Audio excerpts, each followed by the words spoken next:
So நான் 2 சுற்று பண்ண ஒரு பெரிய தப்பால் தான் கரெக்டாக 3வது சுற்றான இந்த சுற்றில் ஒரு பெரிய விக்டரி அடிக்க முடிஞ்சு. அப்படி இப்போ என்ன ப்ரோ அடிச்ச அப்படின்னு கேட்டிங்கன்னா, ஸோ எந்த மேட்சும் சொல்ல போனால் தோற்க வேண்டிய நிலைமை தான்.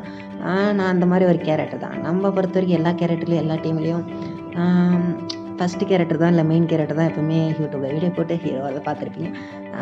நம்ம வந்து ஒரு நாயகன், சைடு எஃபெக்ட் நாயகன் அப்படின்னு சொல்லலாம். ஸோ ஒரு 2வது ஒரு கேரக்டர் மாதிரி தான். டீமேட்டுக்கு சப்போர்ட் பண்ணுறது தான் ஒரு மேட்ரு. சரி பேசிகிட்டு இருக்கிற நேரத்துலேயே நம்பர் 3, நம்பர் 4, நம்பர் 1 நாக் ஆகிட்டாங்க. சரி ஓகே, நம்ம நாயகனாகிற ஒரு வேலை வந்தாச்சு. அதனால் ஃபஸ்ட்டு ஒருத்தர் நாக்காக இருக்கிற மாதிரி இருந்தார். மெடிக்கெட் லூட் அடிச்சுட்டு இருக்கும்போது அவரே அடிச்சாச்சு. 2வது ஒருத்தர் ஓப்பனில் இருந்தார். ஸோ அவருக்கு ஒரு ஹெட்ஷாட் அடிச்சு முடிச்சாச்சு. அடுத்து நெச்சிட்டு இருந்தாரா, ஸோ அடிக்கிறது ஈஸியாக போச்சு. அவரை தான் நம்ம அடித்து நாக்கு வச்சுட்டுமே அப்படின்னு பார்த்தா அவர் ரிவே ஆகிட்டார். ஸோ 3 பேரே அடிச்சிடுவோம், ஏன்னா நம்மளுக்கு இது பெரிய விஷயம்.